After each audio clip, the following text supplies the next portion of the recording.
ఓం నమో భగవతే వాసుదేవాయ. ఈరోజు కార్తీక పురాణం 11వ రోజు పారాయణం. 11వ అధ్యాయం. వశిష్ఠ ఉవాచ. ఓ మహారాజా, కార్తీక మాసంలో శ్రీహరిని ఎవరైతే అవిసె పువ్వులతో పూజిస్తారో వాళ్లకు చంద్రాయనం ఫలం కలుగుతుంది. గరికతోనూ కుశలతోనూ పూజించే వాళ్ళు పాప విముక్తులై వైకుంఠం పొందుతారు. చిత్రవర్ణ వస్త్రాన్ని శ్రీహరికి సమర్పించిన వాళ్ళు మోక్షం పొందుతారు. కార్తీక స్నానం ఆచరించి విష్ణు సన్నిధిలో దీపమాలికలు ఉంచే వాళ్ళు పురాణ పాఠకులు శ్రోతలు కూడా విగతపాలులై పరమపదాన్ని చేరుతారు. ఇందుకు ఉదాహరణగా వినినంత మాత్రాననే సర్వ పాపాలను నశింపజేసేది ఆయురారోగ్యదాయిని అయిన ఒక కథను వినిపిస్తాను విను. మందారోపాఖ్యానము. కళింగ దేశీయుడు అయిన మందరుడు అనే ఒకనొకడు బ్రాహ్మణుడు స్నాన సంధ్య వందనాలు అన్నిటిని వదిలేసి పరులకు కూలి పనులు చేస్తూ ఉండేవాడు. అతనికి పతివ్రత, సర్వ సాముద్రిక, శుభలక్షణ సంపన్నురాలు, సద్గుణంతో ఉండటం చేత సుశీల అనే పిలువబడే భార్య ఉండేది. భర్త ఎంత దుర్మార్గుడైనా కూడా అతని పట్ల రాగమే తప్ప ద్వేషం లేనిదై పతివ్రత నిష్ఠాపరురాలు అయి ఉండేది. కొన్నాళ్ళ తర్వాత కూలితో జీవించడం కష్టమని భావించిన మందరుడు అరణ్యంలో ఉంటూ ఖడ్గం చేతబట్టి దారులు కాసి బాటసారులు కొట్టి వారి నుండి ధనం అపహరిస్తూ కాలం గడపసాగాడు. ఆ దొంగ సాక్షాత్తు ఇరుగు పొరుగు దేశాలకు తీసుకొని పోయి అమ్మి ఆ సొమ్ముతో కుటుంబ పోషణ చేసేవాడు. ఒకసారి దొంగతనం కోసం దారి కాసి ఉన్న మందరుడు బాటసారి అయిన ఒక బ్రాహ్మణుని పట్టుకొని అక్కడ మర్రి చెట్టుకి కట్టివేసి ఆ బ్రాహ్మణుడి డబ్బులన్నీ అపహరించాడు. ఇంతలోనే అటుగా వచ్చిన పరమ క్రూరుడైన ఒక కిరాతుడు దోచుకొనిన మందరుడిని, దోచుకోబడి బంధితుడై ఉన్న బ్రాహ్మణుని ఇద్దరినీ కూడా చంపేసి ఆ ద్రవ్యాన్ని తాను అపహరించుకొని వెళ్ళిపోయాడు. కానీ అదే సమయంలో అక్కడి కిరాత మందార బ్రాహ్మణుల నుండి వచ్చే నరవాసనను పసిగట్టిన దగ్గరలోని గుహలో ఉన్న పెద్ద పులి గాండ్రుమంటూ వచ్చి కిరాతునిపై పడింది. పులి తన పంజాతోనూ కిరాతుకుడు ఖడ్గంతోనూ ఒకరినొకరు కొట్టుకున్నారు. ఆ జగడంలో పులి కిరాతుకుడు కూడా ఏకకాలంలోనే మరణించాడు. ఆ విధంగా మరణించిన బ్రాహ్మణ మందర పులి కిరాతకుడు జీవులు నలుగురును యమలోకం చేరి కాలసూత్రం అనే నరకాన్ని పొందారు. యమకింకరులు ఆ నలుగురిని పురుగులు ఆమేద్యములతో నిండి ఉన్న రక్త కూపంలో పడేశారు. ఇక భూలోకంలో భర్త మరణ వార్త తెలియని మందరని భార్య ఆయన సుశీల మాత్రం నిత్యం భర్త ధ్యానం చేస్తూ ధర్మ ప్రవర్తనతో హరిభక్తితో సజ్జన సాంగత్యంతో జీవించసాగింది.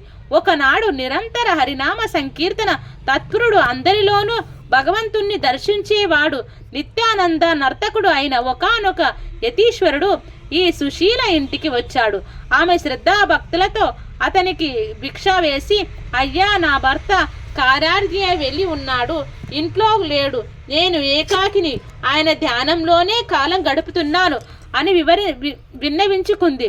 అందుకు ఆ యతీశ్వరుడు, అమ్మాయి, ఆవేదన పడకు, ఈరోజు కార్తీక పౌర్ణమి మహాపర్వదినం. ఈ రోజున సాయంకాలం నీ ఇంట పురాణ పఠనం, శ్రవణం మొదలైనవి ఏర్పాటు చెయ్యి. అందుకు గాను ఒక దీపం చాలా అవసరం. దీపానికి తగినంత నూనె నా దగ్గర ఉంది. నీవు ఒత్తిని ప్రమిదను సమర్పించినచో దీపం వెలిగించవచ్చును అని సలహా ఇచ్చాడు. ఆ యతిశ్రేష్ఠుని మాటలు అంగీకరించి సుశీల తక్షణమే గోమయంతో ఇల్లంతా పరిశుభ్రం చేసి 2 వత్తులు చేసి యతీశ్వరుని దగ్గర నూనెతో వాటినే వెలిగించి శ్రీహరికి నమస్కరించింది. యతి ఆ దీప సహితంగా విష్ణువును పూజించి మనశ్శుద్ధి కోసం పురాణ పఠనం ఆరంభించాడు. సుశీల పరిసరాలు ఇండ్లకు వెళ్ళి వారినందరినీ పురాణ శ్రవణానికి ఆహ్వానించింది. అందరూ నడుము తాను కూడా ఏకాగ్ర చిత్త అయి పురాణాన్ని వింది. అనంతరం ఆమెకు శుభాశిస్సులు అందించి యతీశ్వరుడు వెళ్ళిపోయాడు. నిరంతర హరిసేవనం వలన క్రమముగా ఆమె జ్ఞాని అయి తరువాత కాలధర్మం చెందింది. తక్షణమే శంకుచక్రాలు కలిగిన చతుర్బాహులు, పద్మాక్షులు, పీతాంబరులు అయిన విష్ణుదూతలు నందవనమున వసుందర మందిరాది సుగుణములతో రక్తమౌక్తిక ప్రవలాదులతోనూ నిర్మించిన మాలికాబంధ ఆభరణాలు అలంకరించుకున్న ఉన్న దివ్య విమానాన్ని తెచ్చి సుశీలను అందులో ఎక్కించుకొని వైకుంఠముకు తీసుకొని వెళ్ళసాగారు. అలా వైకుంఠానికి వెళుతున్న సుశీల మార్గ మధ్యంలో నరకంలో మరి ముగ్గురు జీవులతో కలిసి బాధలు పడుతూ ఉన్న తన భర్తను గుర్తించి విమానాన్ని ఆపింది. దానికి కారణం ఏమిటో తెలియవలసిందిగా విష్ణుదూతలు కోరింది. అందుకు వారు, అమ్మా, నీ భర్త అయిన మందరుడు బ్రాహ్మణ కులంలో జన్మించినా కూడా వేద ఆచారాలను వదిలేసి కూలి అయి మరికొన్నాళ్లకు దొంగ అయి దుర్మార్గ ప్రవర్తన వలన ఇలా నరకాన్ని అనుభవిస్తున్నాడు. అతనితో పాటు ఉన్న మరొక బ్రాహ్మణుడు మిత్రుడు ఒకడిని చంపి అతన్ని ధనంతో పరదేశాలకు పారిపోయి వెళ్తూ నీ భర్త చేత బంధితుడు అయ్యాడు. అతగాడి పాపానికి గాను ఇతను నరకం చేరవలసి వచ్చింది. ఇక 4వ జీవి పులి. ఆ పులి అంతకు పూర్వజన్మలో ద్రావిడ బ్రాహ్మణుడు అయి ఉండి ద్వాదశి రోజున భక్ష విచక్షణ లేకుండా ఆచరించిన తైలంతో చేసిన భోజనం తినడం వలన నరకం పొంది పులిగా పుట్టి ఈ కిరాతకునితో దెబ్బటాటలో అతనితో పాటు నరకాన్ని చేరాడు. ఈ నలుగురి నరకయాతనకు కారణం ఇవే తల్లి అని చెప్పారు.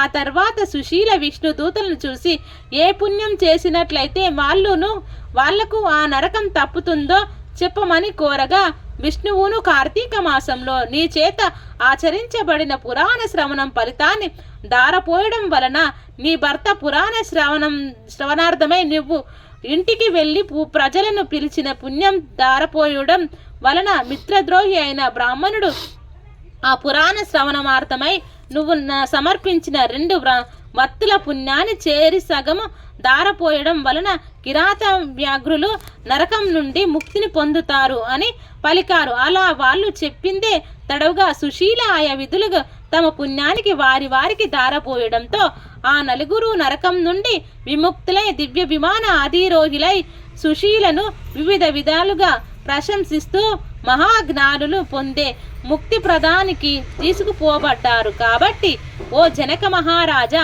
కార్తీక మాసంలో చేసే పురాణ శ్రావణం వలన హరిలోకం తప్పనిసరిగా పొందుతారని తెలుసుకో.